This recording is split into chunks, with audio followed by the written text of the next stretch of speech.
5月仲夏，杨汉明总会在入夜前驾驶渔船，在自家10000亩贝田上视察。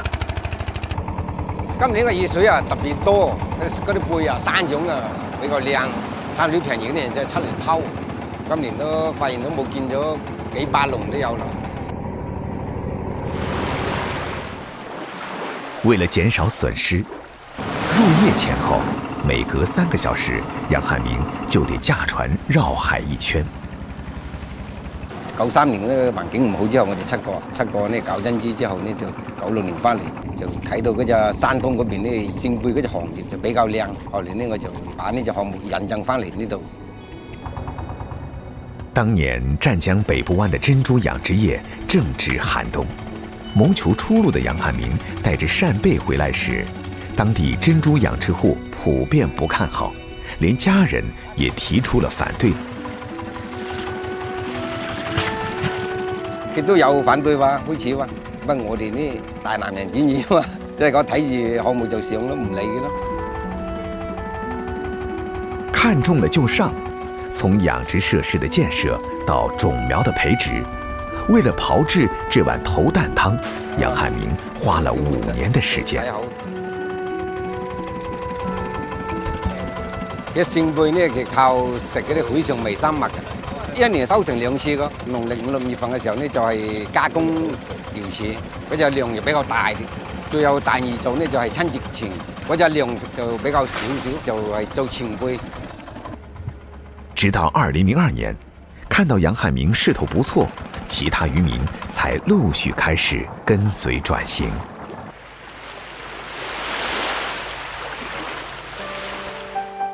製作瑤柱分為採、開、洗、煮、曬、烘這6個步驟，每個步驟都有明確的時間分配表。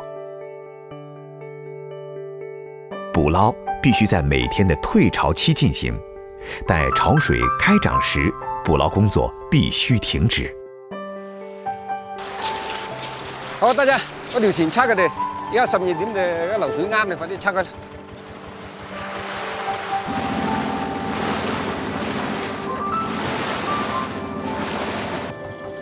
佢嗰分屬於係季節性嚟㗎，佢一到嗰隻農曆5月呢，佢就開始肥啊嘛，你唔作呢，佢就過後呢，佢就死嘛。佢嗰隻扇貝呢，喺颱風之前基本上都收完㗎啦。把1萬畝的扇貝製作成瑤柱，要反反复复的在海上作業50、60天，而且前提是天氣給力。大家，洗個休去解8籠得嘞。冇到太多，等下又搞蝦就。扇貝起網後，需要爭分奪秒地送回岸邊，緊接着就是開殼取雞。開殼的關鍵在於經驗。每年這個時候，楊漢明都會把村裡所有專家聘請過來。第一刀你一定要靠邊先得，一刀放落去呢，佢已經就成個魚翅就好完整嘅。湯唔靠邊呢，成2個啦，一個魚翅就成2個。嗰隻扇貝呢，佢都係靠攞隻閉殼機啊嘛，佢嗰啲裙啊同埋佢膏呢，全部都唔要。當扇貝褪去堅硬的軀殼，剩下的便是歷經海浪後的精華。白嫩的閉殼肌需要反覆沖洗，確保無雜質後，再放入已經調製好的鹽水裡猛火快煮。用嗰隻煤燒呢，佢火力猛嘛，煮呢時間要快，一般控制喺10分鐘左右呢，佢就煮熟嘅。瑤柱起鍋後，第一時間要過冷河，冷河能讓閉殼肌迅速降溫，鎖住鮮味，同時淡化表面的鹹度。過完冷河，瑤柱的半成品才能平鋪到網上，接受日光浴。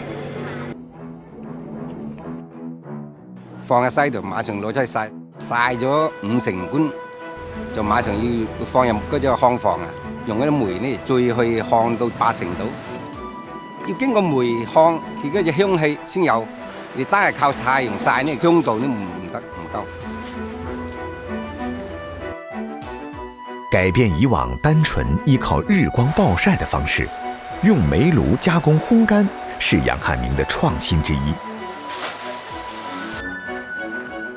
捕捞、去壳、清洗、蒸煮、烘晒，到最后分装，每一颗瑶柱都浓缩渔民的心血，蕴藏大海的生命力。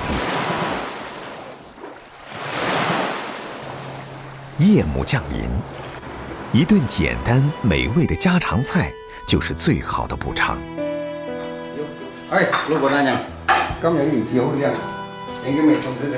好啦。瑶柱冬瓜排骨汤是老广的经典靓汤，冬瓜和瑶柱堪称绝配。瑶柱竟能释放冬瓜的清甜，还让一煲汤水浓郁鲜香。一般我下邊人都係咁煲湯啦，但餐嚟嘅湯係清甜嘅。鲜瑶柱炒冬瓜，蚝油清蒸鲜瑶柱，水煮原汁扇贝。清爽又热气腾腾的三菜一汤，踏实而温暖。老豆帶你過5年就把呢行業交俾你啦，你有沒有信心啊？有。这颗小贝壳从墨西哥湾来到南中国，在杨汉明守护的一方水土下长大，经加工后变身瑶柱干，最后流落在世界各地华人的餐桌上。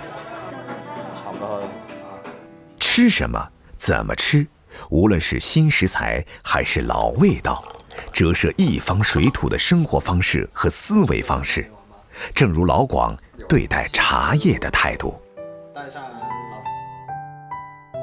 料菜呢是最具饮食养生价值的，咱都选料、精髓、制作非常考究，所以咱的料山的饮食嘅这个文化，伊也非常吸引人嘅。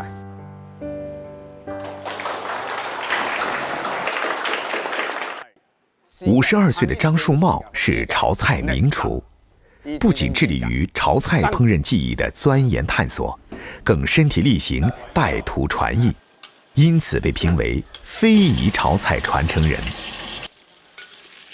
教高文书过，要咩录出咱料菜独立烹饪技法，叫做蔬菜烹助。